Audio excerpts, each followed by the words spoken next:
Pink barbecue sauce. Yes, that's the video, isn't it? Welcome to this video. A lot of you guys have been sending me these images on the screen right now of what I think is Heinz that have come up with pink barbecue sauce. Now, let me get something straight out of the way. This isn't a sponsored video. I don't even know if this is real. It could be AI generated and I don't really care, but a lot of you guys said off the clear ketchup, can you do another ketchup? Here's an example. I'm like, oh my gosh, let's do it and see if we can bring it to life. However, if I'm gonna do it, we're gonna do it all from scratch. So homemade mayonnaise, homemade barbecue sauce to ultimately create a neon pink monstrosity, which we might drench on pulled pork at the end.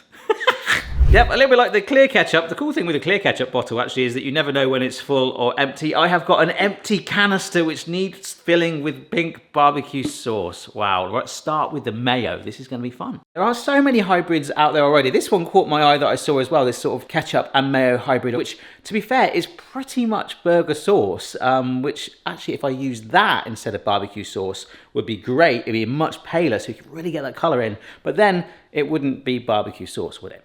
Ingredients for the homemade mayonnaise. The lemon, which is actually optional, thinking about it, I could have used a pink grapefruit, couldn't I? Pinch of salt. We've got some rapeseed oil, aka canola oil. You can actually use any sort of oil really. We've got some white wine vinegar, again fairly neutral, which will help too. Djion Mustard for that kick, which we can adjust. And of course, the well-known mayonnaise ingredient, high concentrate, baby pink, food colouring. However, there is one ingredient missing. Yesterday I made some crookies. That was the last video I did. And I used all my eggs up. So generally I need to go to the shop and get an egg. I'll be right back.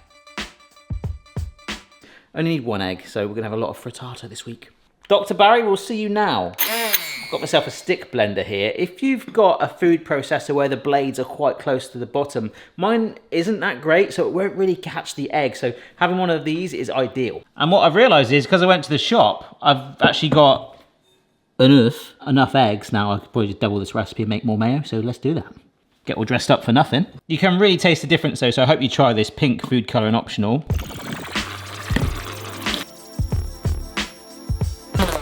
Alrighty, in goes the salt. Here is the vanilla. No, the vanilla, that would be amazing, the vinegar. The Dijon, which you can add as much as you want really customize it. You can even add it in later once it's all mixed together, because all this fun, there is quite a serious step that we don't want to avoid. Yeah, so this is basically the most important bit. We can add our more vinegar if we want, or the lemon juice in just a bit, but if we get this wrong, the mayonnaise will actually break, and you need to do this gradually.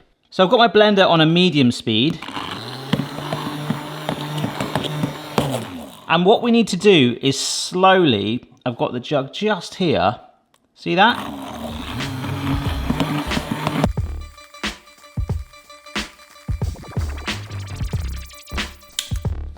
I've still got a teeny bit of my oil left, but I am really happy with that. Honestly, that is amazing. And now we can tweak it. I'm gonna add a little bit more salt and some lemon juice.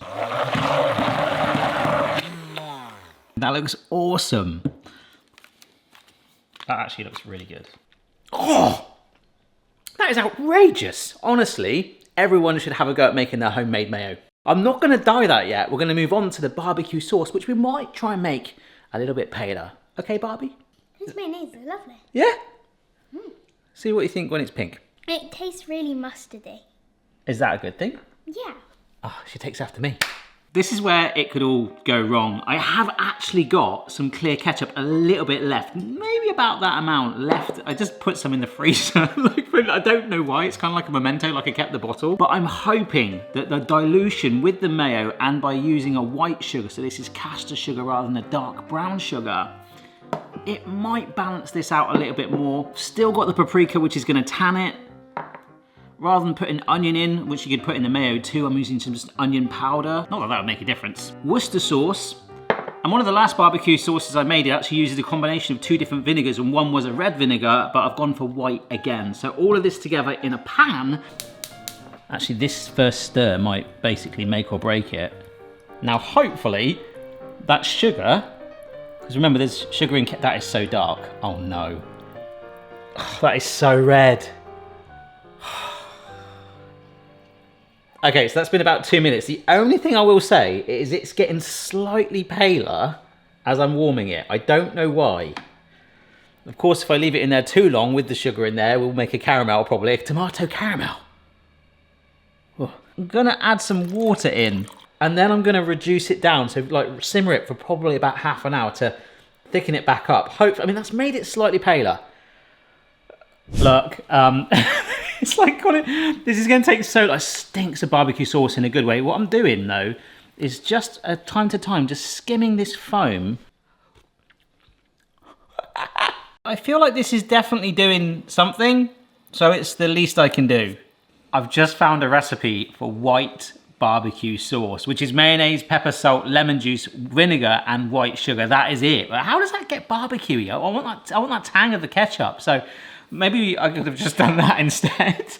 That has simmered right down. There is no getting away from it. That is pretty dark. So we've got about 300 ml of the mayo there. A slight yellowy hue to it.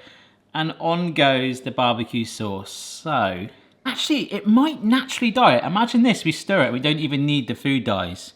I want that barbecue flavour in there. So we're gonna go 6 tablespoons. Let's see what this does, Barbie. Ooh. Okay, ooh. Oh my gosh. I was really worried then, but now it's sort of taking. Oh, wow. I think it's time to Barbie this. Or is it Barry this? So we have got some high concentrate food dyes, so not the ones you generally get from the supermarket. They're not too bad, they're more like the gels. These are concentrates, they're strong. So we've got like a baby pink, so slightly more paler, which I think is more the ketchup one, and then a hot pink, okay? So I don't really know, like maybe, I really wanted to say stilettos then. What? The colour of stilettos, this might just pop it a little bit more. So I think we'll try and get it pale at first. Here we go then. Come on. Come on. Oh no, I can see the traces. Is it actually doing anything? Oh, it sort of is. Oh my gosh, it's trying. Oh, look. It's coming through. I'm gonna need more, I think. This stuff is strong. Come on then. Let's see if we can get this to break down and get in there. It does take a while. The strange thing is, this is mayo. And we're about to pulled pork. Yeah, I like that a lot. So, we'll just do the other one. And you'll probably be able to see from that. Look at the difference in this here. I'm going to do smaller amounts of this. Come on. Oh no, please don't go too much. Please don't go too much. Oh, yes! Did you see that? That suddenly looks a little bit more neon. Look at this! I think there's only one person I know that is a good judge of pink this vibrant. Oh my gosh, I could just see now what the camera can see. That looks really pink, right? Yeah. Do you want to try pink pulled pork? Yes, please. All right, I've got a funnel to help me. It's like a weird piping bag. There we go. We have christened the bottle. Time to fill it up. Optional to get some on the work surface, but that... Right, see you in a minute.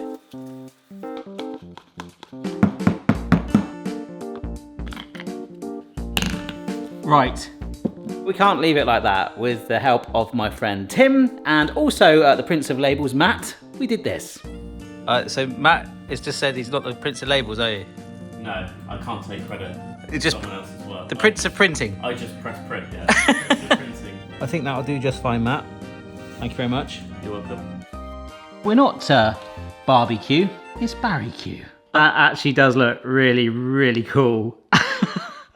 Anyone for pink pulled pork? Just, I don't know, it's just weird. It's so weird. Right, come on. I was gonna take it from the bowl, but let's do it from this. Oh, look, that really shows how pink it is. Wow. I don't even know if it tastes barbecuey. It smells like it. Is this a thing where I do coloured recipes? Obviously you guys like the clear. I've done some like black lemonade and things like that in the past, but the whole recipe.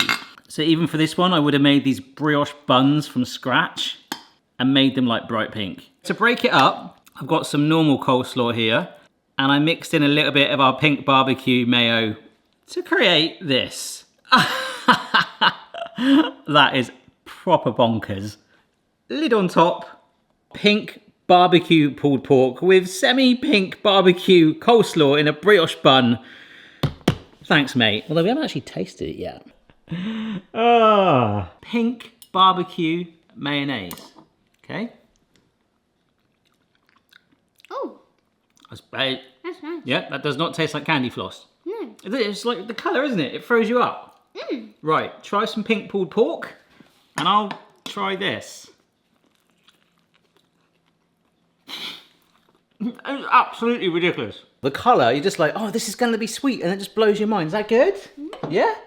So if you like this theory, maybe I could do a green Big Mac, the whole thing green. I would actually enjoy doing that, as long as it's made from scratch. I don't want to just dye it. I would like this today, how we made it. So any ideas you've got, do let me know down below. And yeah, it's not barbecue, it's barbiecue. Thanks, mate. Sorry if there was a blob on the lens today, folks, on some of those scenes, but there we go. Joined some familiar friends there. I will have to empty this though and put it in a bowl.